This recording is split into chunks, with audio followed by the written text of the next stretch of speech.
¿Por qué Estados Unidos ya no puede endeudarse más? Estados Unidos alcanzó el límite de deuda establecido por el Congreso el día jueves, lo que obligó al Departamento del Tesoro a comenzar a tomar medidas extraordinarias para que el gobierno siga pagando sus cuentas. Las empresas tienen calificaciones. La calificación indica qué tan probable es que una empresa pague sus deudas. Una compañía como Microsoft tiene el más alto grado posible, el conocido AAA, la mejor calificación existente. Pero una compañía como Tesla tiene una calificación de BBB y eso afecta a su tasa de interés. Si Microsoft paga a sus inversionistas de bonos, quienes compran sus bonos 3.3% de rendimiento, Tesla paga un 5.3%. Entre más riesgosa una compañía, más altas serán sus tasas de interés. Pero no solo las empresas tienen calificaciones, también los países, y aquí comenzamos con la pregunta: ¿qué es el techo de deuda? Bueno, en Estados Unidos, este término conocido como debt ceiling es el límite de deuda legal que el Departamento de Tesoros de Estados Unidos puede alcanzar, lo máximo que puede pedir prestado. ¿Quién establece este tope? El Congreso. Actualmente la cantidad límite es por 31.4 trillón de dólares.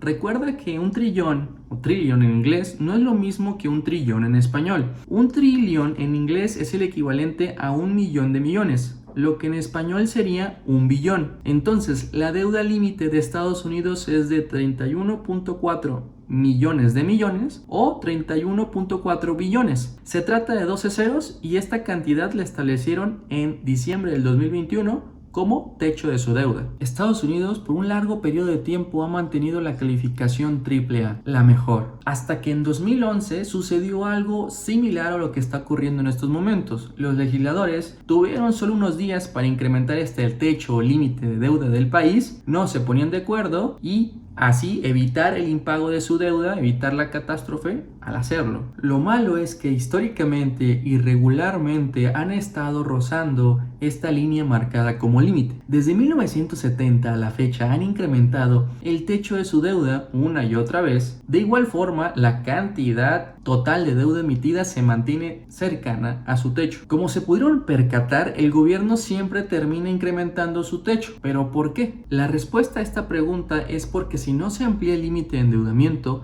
Estados Unidos corre el riesgo de no poder pagar su deuda. ¿Pero acaso no tienen efectivo en sus bolsillos? Sí, para poder generar más capacidad de endeudamiento, Estados Unidos tiene 400.000 millones de dólares en efectivo disponibles, lo que es 400 billions para ellos. Pero el efectivo, como pueden ver, no llega ni a 1 trillón de dólares. Así que una vez que se agote, el Tesoro tendría que priorizar ciertos pagos sobre otros, quedarle mal a sus obligaciones y tarde que temprano tendría que emitir nueva deuda. Es un ciclo de no terminar. El gobierno toma más deuda para poder pagar su antigua deuda o todas sus deudas y el pago de sus intereses. Después, al emitir esta nueva deuda, alcanza su techo de máxima deuda permitida emitida y luego tiene la necesidad de incrementar otra vez más la línea hacia arriba de la deuda permitida que ellos mismos establecen. Entonces los legisladores y el Congreso tienen que volver a actualizar el límite de deuda del país a un número más alto para poder permitir que el país tome más deuda. En 2011 sucedió algo parecido. Republicanos y demócratas no se ponían de acuerdo. Tardaron días más de lo debido y por poco no logran incrementar el límite legal. Después de eso, a Estados Unidos como país le bajaron su calificación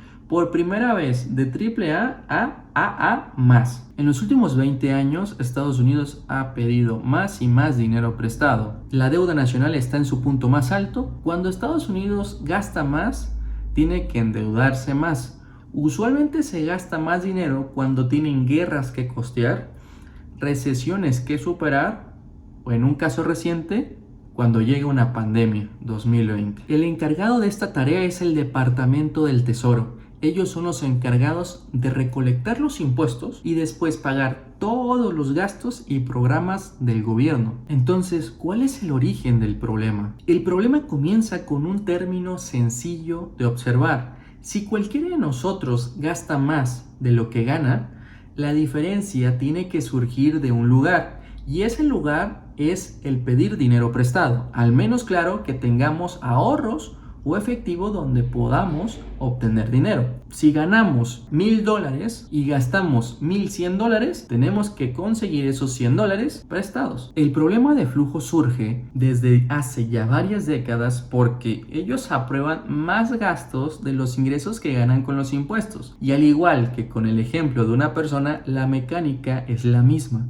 El Departamento del Tesoro debe soportar la diferencia y para hacerlo se ve en la necesidad de pedir y pedir deuda. ¿Y cómo toma deuda el Departamento del Tesoro? Bueno, el Departamento del Tesoro pide prestado a través de vender sus distintos bonos a los inversionistas. Como pueden observar en esta página, es similar a CETES Directo que tenemos en México. Se pueden observar los distintos instrumentos que el Departamento del Tesoro vende. Por ejemplo, los Treasury Bills son los certificados del Tesoro, son los CETES acá en México. Usualmente son instrumentos de corto plazo o son instrumentos de corto plazo menor a un año, 52 semanas, los periodos que tiene. Y bueno, otro de los instrumentos que venden son los bonos. Acá en México sería a lo mejor un bono M, similar. Pueden observar, son de largo plazo, 20 a 30 años. Mire, este es el rendimiento que le ofrecen a los inversionistas. Si tú como inversionista compras un bono de 20, 30 años, te darán el 4% de rendimiento, de tasa cupón, y al final te deberán de pagar estos $100 que vale el bono. Entonces, esta tasa cupón, lógicamente, se paga cada 6 meses, es el rendimiento del inversionista, pero es a la tasa de interés que se están fondeando pues, el gobierno de Estados Unidos.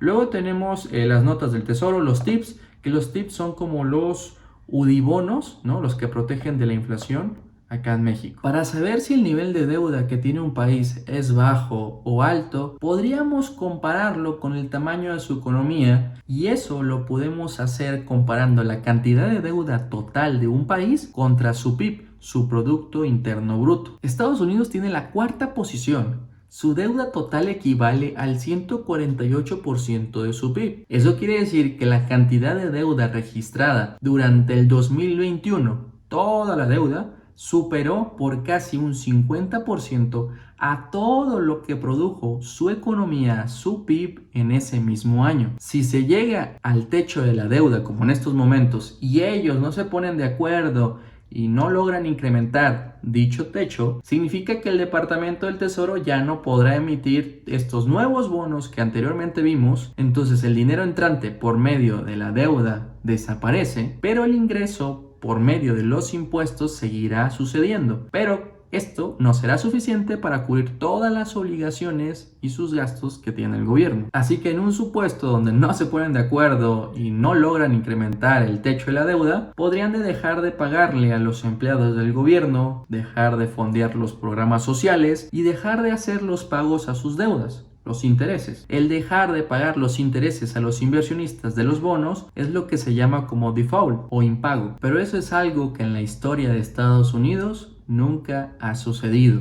Así que a manera de conclusión, mientras que el Congreso y el presidente de Estados Unidos no modifiquen sus leyes para incrementar la tasa impositiva, los impuestos que cobran y no reduzcan su presupuesto para reducir los gastos totales del país, tendrán el mismo problema. Y entonces esa línea imaginaria que ellos llaman debt ceiling se incrementará una y otra vez cada que sea necesario, como lo han hecho ya desde hace varias décadas.